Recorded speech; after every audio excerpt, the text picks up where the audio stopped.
Plus qu'une règle, le Père spirituel est la médiation que Dieu choisit de nous donner pour nous faire connaître sa volonté.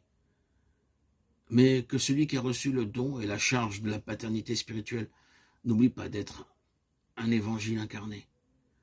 S'il manque un seul iota, Dieu en tiendra compte au jour du jugement et lui demandera l'âme de ceux qui lui étaient confiés. Il y a beaucoup qui vantent la sainteté de leur père spirituel, mais qui se gardent bien de l'imiter.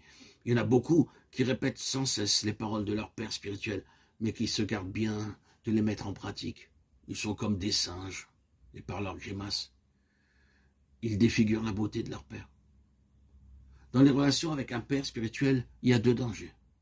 Celui de l'idolâtrie et celui du murmure.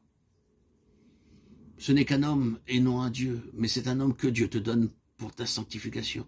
Si tu murmures, ou pire, si tu le juges, comment espères-tu être sauvé? Il y en a qui changent souvent de père spirituel pour avoir le plaisir de se raconter de nouveau et pour ne pas avoir à obéir en profondeur. N'épuise pas par de vaines paroles ton père spirituel. Ne lui raconte pas ton passé, tes projets d'avenir. Dis-lui l'état de ton âme maintenant. Parce que c'est maintenant qu'il veut que tu sois sauvé. C'est maintenant que tu dois recevoir la grâce du pardon et la force de l'esprit. Si tu lui parles de ce qui n'est plus ou de ce qui n'est pas encore, dans quel présent pourra-t-il déposer le don de Dieu? Si tu n'es pas humble, tu ne connaîtras jamais la douceur de l'obéissance. Tu diras, pourquoi faire ceci plutôt que cela? Et le trouble viendra en toi. Celui qui obéit, quoi qu'il fasse, est dans la paix. Si une charge te semble trop lourde, parle-en à l'higoumène, mais ne te fie pas à tes propres initiatives. Nos pères étaient intransigeants là-dessus. Celui qui veut être moine ne doit absolument pas avoir de volonté propre en quoi que ce soit.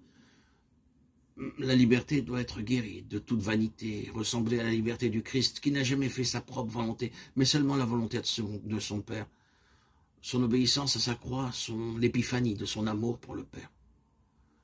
Que ton obéissance et ton renoncement, en tout, soient l'épiphanie de ton amour pour le Père, la manifestation de ta filiation divine, autrefois perdue, maintenant retrouvée. N'obéis pas à moitié, tu aurais le cœur déchiré. Et confiance, donne-toi tout entier. Dieu ne peut rester insensible à la confiance et à l'humilité. Il te fera surabonder de joie au milieu des tribulations. Si ton higoumène est absent et qu'il n'y a au monastère personne qui ait reçu la charge de commander, fais-toi obéissant à tous, considérant chacun comme supérieur à toi-même. Pense à celui qui s'est fait l'esclave de tous et qui est venu dans le monde non pour être servi mais pour servir. Sois à l'image du divin serviteur. Recherche les dernières places. Qui s'élève sera abaissé, qui s'abaisse sera élevé. Incline-toi devant la volonté de ton frère et tu trouveras la liberté des enfants de Dieu. Sans l'Esprit Saint, nous ne trouvons aucune joie dans l'obéissance. Aussi, il faut le prier sans cesse de nous donner son amour, afin que soit rétablie en nous l'obéissance filiale.